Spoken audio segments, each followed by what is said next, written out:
Okay, we're gonna use changing lifestyles. There's gonna be a PowerPoint with it. I'm gonna base it off the PowerPoint, but it follows it. Everything is written here for you. So my PowerPoint has pictures. And you have to realize that life is changing in the 1920s. We're moving away from the Victorian. Can y'all remember how the Victorian woman dressed? Covered in a dress that went from her neck down to her what? Ankles, and it covered her hands, right? All the way down to her wrist. A Victorian woman, was she ever scandalous? No, because the only time a woman was actually with a man was if she was not married, if she was courting a man, or a man was courting her, and they had supervision on their date. A Victorian woman could not kiss until she was married. Is this different than our flapper that we've seen in the video? Way different. And you have to understand that our woman is going to change from the Victorian to the flapper because what has gone on in the interwar period of what we talked about, World War I. So what we're going to look at is what has transformed this new woman. We know during the war, what did the woman do to help in the war effort? They worked, right? And this working helped them gain the 19th Amendment. We know that this will be their justification for helping in the war effort. This newfound political freedom, along with the newfound economic freedom in the 1920s economy, is what's going to galvanize women to challenge the double standard. And I'm going to talk about the double standard in a second. This dealt with another thing. Someone had Margaret Sanger as their superhero, and they talked about how Margaret Sanger introduces the idea of birth control. But you have to understand that there's a double standard between boys and girls. There is something that it's okay for boys to go and do, but there's something, how many of you have brothers and sisters? And it seems like your parents are always harder on the girls. Yes, because it's okay to be a boy. Life is forgiving for boys, but for a girl, is it very forgiving? No, so it's okay for boys to stay out a little bit later, but is it okay for the girls? No. Okay, it's okay for a boy to have a girlfriend, but if that girl has a boyfriend, is it okay? No, they're being scrutinized. And Margaret Sanger really challenges the double standard in the 1920s because it is okay for a boy to be more experienced, but a girl must be chaste. And Margaret Sanger says that is not fair. And so she's going to start to provide information on how to delay pregnancy. And this is going to galvanize the woman of the 1920s. The second thing, we've talked about World War I, that our soldiers go off to war, and do y'all remember what nation they're in? When they go into the war, we go in to help the Allies. We're in Europe, but what nation do we go to fight the war? Where are the trenches? In what nation? In France. And when our soldiers are in France, they experience Parisian women. Are Parisian women different than our Victorian women? Yes, they're way more liberal. And when those soldiers experience that and they come back to our Victorian women, are they going to demand a little bit of change with our Victorian women? So not only that political independence, that economic independence, now this birth control independence, but along with the men having different expectations from World War I, along with women having more time on their hands because we get labor-saving devices such as the washing machine, the refrigerator. Y'all saw the waffle maker, right? Or the toaster comes out at this time. And women will have more time. So again, does this look like a Victorian woman? No. Here are labor-saving devices. Our washing machines, they were very cool back then. You could wash and then wring out all that water. Okay. So I've talked about the disillusionment after the war that Americans, we have been told that we were going to go into this world to make it safe for democracy. Really, have we made it safe? This was going to be the war to end all wars. Really, had it done that? And so Americans were tired of sacrifice. They were disillusioned. We're seeing that Americans are looking at the world and it's not a safe place. Many men have sacrificed their lives, their appendages, their minds. Many Americans have also sacrificed food and money for this war. And so the 1920s, is it about sacrifice? It's about indulging. And I already talked about the soldiers experiencing the liberal lifestyles of the Parisian women. And so we're going to have some soldiers and Parisian women. I'm moving on. Okay? Urbanization. Y'all saw this on your study guide that the urban areas become more populated than the rural areas. We talked about this. There's new technology, there's new movies, there's new music, there's nightlife going on. People want to move to the city, and this is why our rural area is having an exodus of people. So we're going to see the city population becomes more diverse. Have you ever heard of like Little Italy, Little China? And this starts to develop because people start living in these areas that are very diverse, and they start creating their boroughs. We're going to see urbanization will also lead to the compulsory education. Y'all know y'all are in compulsory education right now, because if you don't attend school for too long, what do they send you? What do they put you on? They put you on principal plan. Compulsory education starts in the 1920s. So this is just pictures of the city. Technology. A lot of y'all had this on your study guide, and you're all like, yes, it's standardized sports, it's standardized music, people had advertisements. But one of the things that I need you to add to number 36, and I think I wrote it on some of y'all's, is that it's going to standardize culture. It's going to standardize culture. I promise that's like an answer choice on the test. On number 36, it standardizes culture. Okay, for example, several years ago on YouTube, I found out that everybody was jumping outside their car and dancing. I don't remember what song it was. What song was it?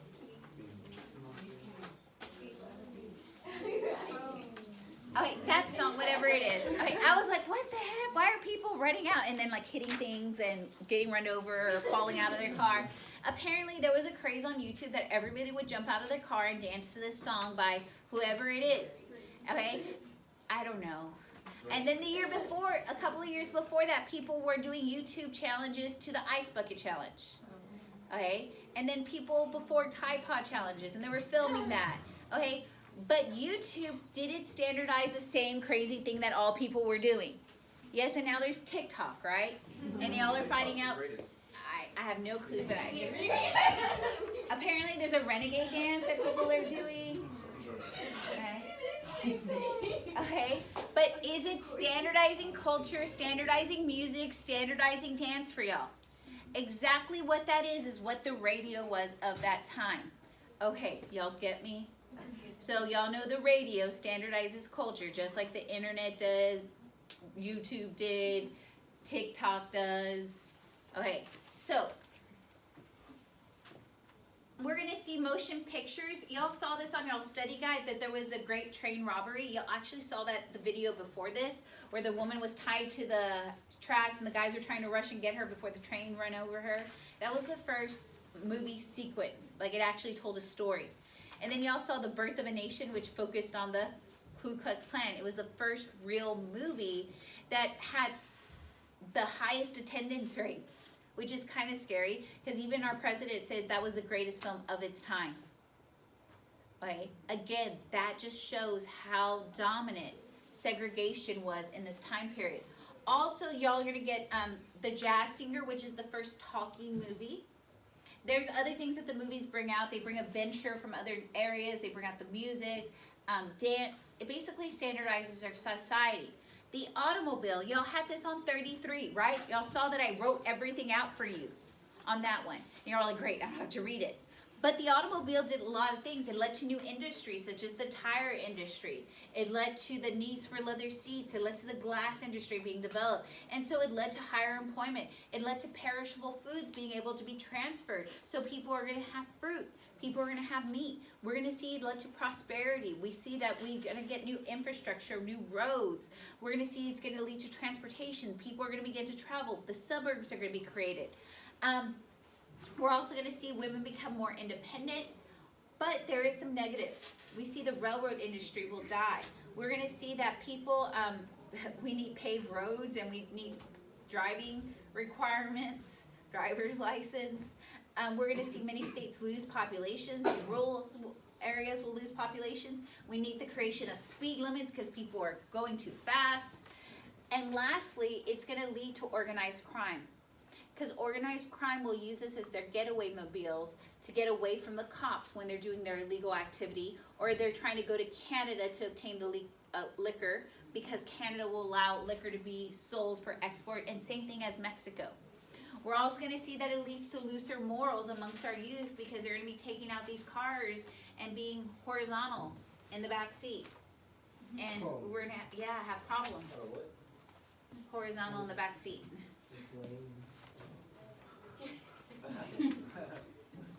I don't know.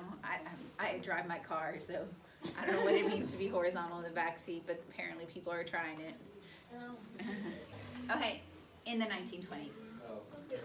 Okay, most of y'all drive your car and you're perfectly fine. If you do anything in your back seat, it's probably reading a book, right? Exactly. Okay, so y'all saw this on the video. Was Charles Lindbergh. Charles Lindbergh, he did that first solo flight across the Atlantic, and he actually was getting a prize. There was $25,000 for this. Charles Lindbergh becomes so popular in American culture because it represents American ingenuity, creativity, because he could fly a plane by himself. He landed in Paris, but people are going to become so obsessed with him that y'all saw that on number 22, what impact did gangsters have on Charles Lindbergh is they're going to kidnap his kid as ransom. And we were going to read this case, but we just don't have time for the cases of the 1920s. When they kidnap his kid, the baby's crib and bedroom nursery is on the second floor. So they put a ladder, I can't think of the word, to get to the baby's room. They go up, get the baby. As they're coming down, they drop the baby. Oh no. Okay, this is the most shock I've gotten out of anything today. Every period. And so here's the baby. Baby dies. And so this will lead, the reason why they took the baby as ransom, they were going to use the baby as ransom to be able to get Lindbergh to meet with them. But this leads to the Lindbergh Law, where it says when you kidnap a kid, it will lead to the death penalty. And when you take them across state lines, it's federal offense. Okay, so if you kidnap here from Waxahachie to Midlow, not federal offense. You go from Texas to Louisiana, federal offense. But at this time, it's going to be death penalty. But you have to understand how popular Lindbergh is. Eventually, he's going to create his own group of people. He's going to try to run for the presidency with the America First group, which we'll get to in World War II, sorry. Hey, I'm sorry, I just hurt y'all's hearts. The 18th Amendment is going to be passed. We know that says no consumption, transportation, or production of alcohol, but it had no enforcement. So the Volstead Act is created, which will give money to implement this to the local municipalities. But do you think the police are going to be looking for these people who are producing, consuming, and selling the alcohol? No, because they're going to be bought out by organized crime. And so people are encouraged to go to speakeasies. And a lot of y'all put bar huts on there, but they're called speakeasies. Because do people want to go to these bars and be like, let me in, I need some cold drink, I'm thirsty? Why not? Because of the what? It's obvious, and who could they get in trouble with? The law, the cops, right? So they have to go to these bars and they have to speak easy the password so they could get in. So do y'all get why they're called speakeasies? Okay, other people go across the border and they obtain in Mexico. If y'all know anything about northern Mexico, they have the tequila plants there. If you go up to Canada, they have the vodka, I think it's there. And then if you go into the Caribbean, they have the rum distilleries. And so people would become bootleggers. They would go across the border, obtain their liquor, put it in their boots, and come back over. Okay? Bootlegging. Okay? Okay? And then people would become rum runners. And eventually y'all know of Al Capone, who becomes one of the notorious gangsters of his time, because anytime you make anything illegal, the gangsters will capitalize it, and he'll become $1 billion industry. And eventually he becomes $1 billion industry because of the St. Valentine's Day Massacre. He kills all his other opponents. Eventually, they're able to get Al Capone, but it's not on the violation of the 18th Amendment in the Volstead Act. It's tax evasion. He doesn't pay his taxes, but he lives in $1 million mansion. They're like, how do you claim no taxes and live in this stuff? So they get him on tax evasion. So there's just images of people in the speakeasies. Hey, so economic growth. Y'all have this on your study guide, and a lot of it I wrote down for y'all, that economic growth really stemmed from our machinery leading to overproduction, right? We also see the lower taxes, which led to the middle class and the rich having more money in their pockets to reinvest in their business. And the other thing, high tariffs. So people are going to buy American. We're going to see economic growth also was increased by advertising. Bruce Barton is going to create the advertising industry really with the idea that to sell stuff, you have to use sexual appeal. And we'll look at like everything on any commercial you look at. Either it's cute puppies or sexual appeal or something funny selling it to you. And we'll look at this in a second. More consumer goods are purchased because of the buying on credit, and people have more time for this leisurely stuff. Y'all saw this on the video, all the sports. Again, this is all the sexual appeal. They used it for Listerine, saying a woman, if she were going to maintain a good man, she had to have a good breath. Okay. This one is the Bar Lar Mar, which is a soap that helps the little fluffy women become a little bit skinnier to advertise their body to the other gender. Again, this one, it's really funny. Like if you read it all, but you can't read it, it's like men don't want ashy women. And then this one, if you read the other thing on the other side, is what men don't want pasty women. Get your pantyhose. And then witch hazel, it's a perfume.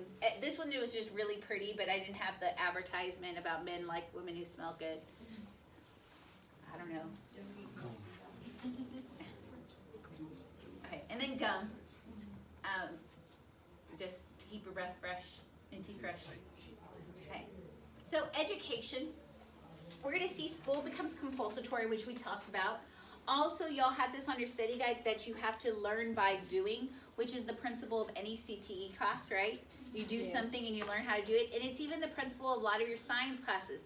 For you to learn a scientific principle, you must what? Do a lab, right? Okay, so John Dewey will improve education. And then there's this guy named Sigmund Freud. If you've taken psychology, he's going to start studying people. And he starts having these theories. One is the id, the ego, and the superego about personality. Then he does the other one about the Oedipus Rex complex. Have you heard of the Oedipus Rex complex? That boys will marry someone like their mom. Oh no. Some of y'all are like, oh, your dad marries someone like his mom. His dad marries someone like his mom. And he just studies habits of people. And the other habit he realized he studied was mental illness. He said people are becoming mentally ill. They're having depression. They're having anxiety. And it's because of sexual, I'm going to quote the book here. I do not want to get in trouble. According to David Kennedy, from what he's quoting from Sigmund Freud, sexual repression was responsible for various emotional and nervous ills. Health, along with pleasure, demanded sexual liberation and gratification.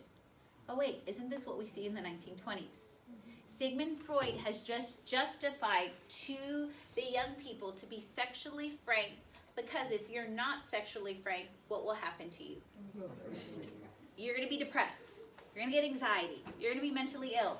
Please do not use this as the justification to your parents for anything you are doing.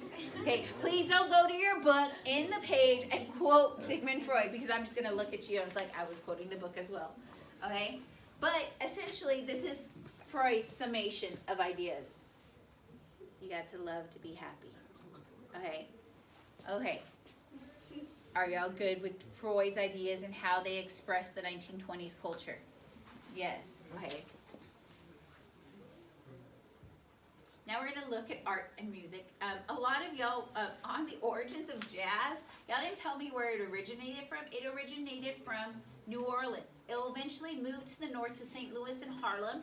And we're going to see that this is happening in the Great Migration, which were the African Americans in World War I were moving off the sharecropping and tenant farming farms to come to the north.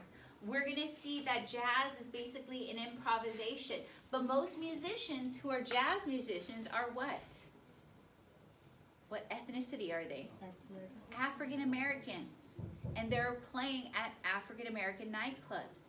And so what happens is people in Tin Pan Alley, which will go in and send white people into the black nightclubs to create the sheet music, because jazz is an improvisation. And then white bands will begin to dub what Louis Armstrong is doing and the Duke Ellington is doing. Okay? We're going to see art. Y'all did this last year, and a lot of y'all left modernism blank on y'all's study guide. Remember last year when you did the Age of Anxiety PowerPoint? I mean, not PowerPoint, project. poster project. Y'all had abstract art. Who was some of those abstract artists? Picasso. Hey, Monet. Remember them? Do y'all remember Starry Night? A lot of y'all had Starry Night on there because that is abstract along with realistic art that is going on at this time period. We're also going to see the Harlem Renaissance. A lot of you left this blank. What was going on in Harlem? We had creative culture coming in, a new racial pride by African Americans. Harlem Renaissance was an outpouring of creative expression by African Americans to explore the new Negro. And we're going